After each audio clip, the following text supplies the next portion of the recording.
হাত ভেঙে দাও, যেই হাতে অস্ত্র তুলে সেই হাত ভেঙে দাও, সন্ত্রাসীদের আস্তানা ভেঙে দাও, গুড়িয়ে দাও, ভেঙে দাও, গুড়িয়ে দাও সন্ত্রাসীদের আস্তানা।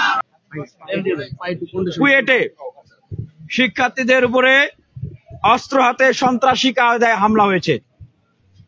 আমরা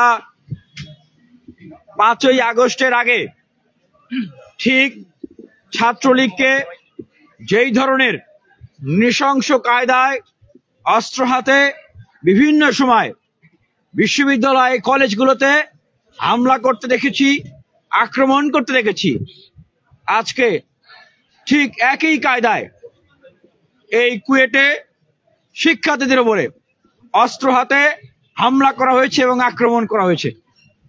আমরা দেখেছি যে সেইখানে রামদা, রড এবং দেশীয় অস্ত্র এবং বিভিন্ন ধরনের অস্ত্র দিয়ে শিক্ষার্থীদেরকে এমনভাবে আক্রমণ করা হয়েছে, তাদের শরীরের বিভিন্ন জায়গা ক্ষত বিক্ষত হয়েছে। এখন পর্যন্ত আমরা যতটুকু খবর পেয়েছি 50 ঊর্ধ্ব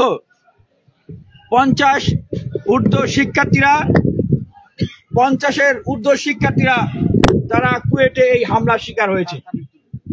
আমরা এই হামলার তীব্র নিন্দা এবং প্রতিবাদ জানাই। আমরা ধিক্কার জানাই যারা এই 16 বছরে ছাত্রলীগের এই নৃশংসতা, এই বর্বরতা, এই দানবীয় এই পশুত্বকে দেখেও যাদের শিক্ষা হয় নাই। আপনারা দেখেছেন এই ক্যাম্পাসগুলোতে অসংখ্যবার আমরাও ছাত্রলীগের নৃশংস হামলার শিকার হয়েছি। আমি নিজে অসংখ্যবার ছাত্রলীগের হামলার শিকার হয়েছি। আমাদেরকে তারা হকি স্টিক, রড, রামদা, চাপাতি দিয়ে বিভিন্ন সময় আক্রমণ করেছে। কি কারণে আক্রমণ করেছে? আমরা তাদের কার্যক্রমের বিরোধিতা করেছি। আমরা শিক্ষার্থীদের স্বার্থে কথা বলেছি, আমরা দেশের স্বার্থে কথা বলেছি। বিশ্ববিদ্যালয় ক্যাম্পাসগুলো থেকে সমগ্র বাংলাদেশের এই মুক্তিকামী গণতন্ত্রকামী ছাত্ররা যে ফ্যাসিবাদী ছাত্রলীগকে বিতাড়িত করেছে, রক্ত দিয়েছে, জীবন দিয়েছে, আবু সাইদ মুগ্ধরা শহীদ হয়েছে, এখনো হাসপাতালের বেডে অকাতরে কাতরাচ্ছে আমাদের ভাই বোনেরা। কেন? ছাত্র ভাই বোনেরা কেন জীবন দিয়েছে? কেন তারা কাতরাচ্ছে? কারণ বিশ্ববিদ্যালয় কলেজগুলোতে ছাত্রলীগের মতো ফ্যাসিবাদী আর কোনো শক্তি গড়ে উঠবে না সেজন্য।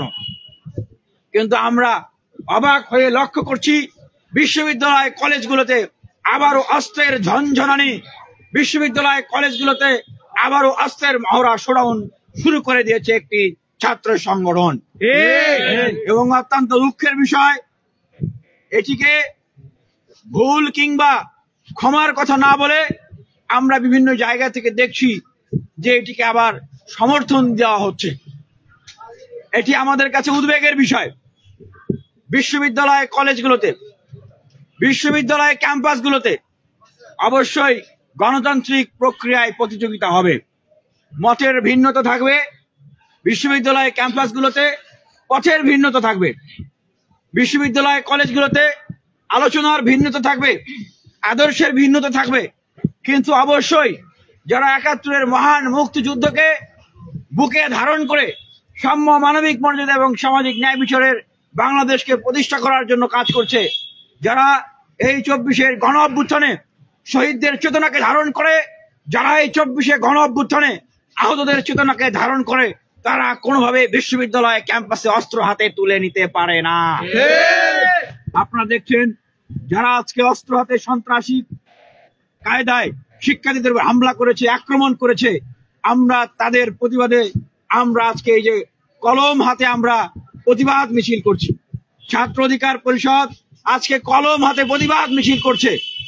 আমরা তাদেরকে বলতে চাই, ছাত্রদের হাতে কখনো অস্ত্র থাকতে পারে না। ছাত্রদের হাতে থাকবে কলম। ছাত্রদের ভাষা হবে গণতন্ত্রের ভাষা। ছাত্রদের প্রতিযোগিতা হবে মেধার ভাষা, বক্তব্যের ভাষা, বিতর্কের ভাষা। যাদের হাতে কলম থাকে তারা কারা? সন্ত্রাস। যাদের হাতে কলম থাকে তারা সন্ত্রাস। যাদের হাতে কলম থাকে তারা ছাত্র, যাদের হাতে অস্ত্র থাকে তারা সন্ত্রাস, তারা কখনো ছাত্র হতে পারে না। আমরা স্পষ্টভাবে বলতে চাই, আবার বলছি স্পষ্টভাবে বলতে চাই, ছাত্র সমাজের এই অভ্যুত্থানের যে পালস, সেটাকে যারা দৃশ্যতা দেখাবে, আবারও বিশ্ববিদ্যালয় কলেজগুলোতে এই অস্ত্র হাতে মহড়া দিবে, অস্ত্র হাতে হামলা আক্রমণ করবে, তাদের রাজনীতি কিন্তু ছাত্রলীগের মতোই পরিণতি হবে। হাত অস্ত্র তুলে সেই হাত ভেঙে দাও, শিক্ষা সন্ত্রাস একসাথে চলে না, শিক্ষা সন্ত্রাস একসাথে চলে না, সন্ত্রাসীদের আস্তানা ভেঙে দাও, গুড়িয়ে দাও, অভ্যুত্থানের বাংলায় সন্ত্রাসের ঠাঁই নাই।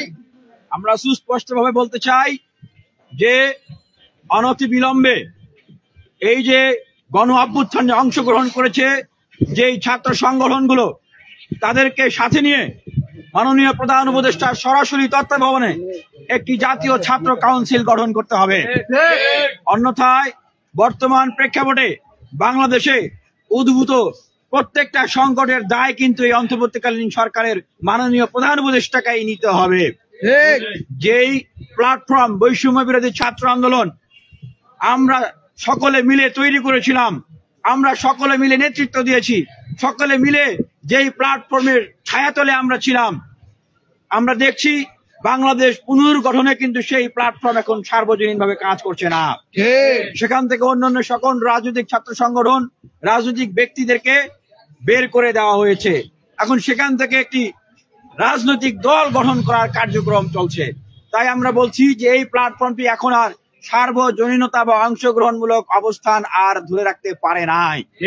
এবং আমাদের মাননীয় প্রধান উপদেষ্টা তিনি বলেছেন যে রাজনীতি করার, দল করার জন্য তাদেরকে সুযোগ দেওয়া হয়েছে। আমি সবিনয়ে ওনার প্রতি অনুরোধ করব যে অনুগ্রহপূর্বক আপনাকে যারা এই ধরনের বিষয় বুঝাচ্ছে, কনভিন্স করছে, তারা আপনাকে ভুল বুঝাচ্ছে। এই বাংলাদেশে ফ্যাসিবাদের বিরুদ্ধে যারা লড়াই করে এই আওয়ামী লীগের পতন করেছে, তাদের সবাইকে সাথে নিয়ে দেশ পুনর্গঠন করতে হবে। অন্যথায় যে অসম প্রতিযোগিতা, ক্ষমতার প্রতিযোগিতা, যেই দ্বন্দ্ব সৃষ্টি হবে, যেই সংঘর্ষ সৃষ্টি হবে, এর দায় কিন্তু অবশ্যই অবশ্যই আপনাকে নিতে হবে। আজকে ছাত্র নামধারী যারা অস্ত্র হাতে তুলে নিয়েছে, তাদের দায়ও কিন্তু আপনাকে নিতে হবে। আমরা বলতে চাই, আমরা দেখেছি, স্পষ্টভাবেই বলতে চাই, আমরা গণতান্ত্রিক প্রতিযোগিতায় প্রত্যেকটা ছাত্র সংগঠনকে স্বাগত জানাই। কিন্তু কোন ছাত্র সংগঠন যদি অস্ত্র হাতে তুলে নেয় এবং তারা স্বীকার করে যে তারা বুঝে শুনে অস্ত্র হাতে তুলে নিয়েছে, তাহলে আমরা তাদের অবশ্যই নাম ধরেই বলবো। বাংলাদেশ জাতীয়তাবাদী ছাত্র দলের শীর্ষ নেতৃবৃন্দদেরকে আমরা বলবো যে এই যে অস্ত্র হাতে তুলে নিয়েছে, যারা অস্ত্র হাতে হামলা করেছে, আক্রমণ করেছে, তাদেরকে আপনারা সমর্থন করেন কি না। আমরা দেখি যে জাতীয়তাবাদী ছাত্র দলের এই ধরনের কর্মকাণ্ডের বিষয়ে বাংলাদেশের বিভিন্ন ছাত্র নেতৃবৃন্দরা এবং ছাত্ররা তারা জনাব তারেক রহমানকে ফেসবুকে মেনশন দিচ্ছেন। কেন তারেক রহমানকে মেনশন দিচ্ছেন? আমরা বলছি যে বাংলাদেশের ছাত্র রাজনীতিতে দলীয় দাসত্ব এবং লেজুর ভিত্তিক ছাত্র রাজনীতি থাকবে না।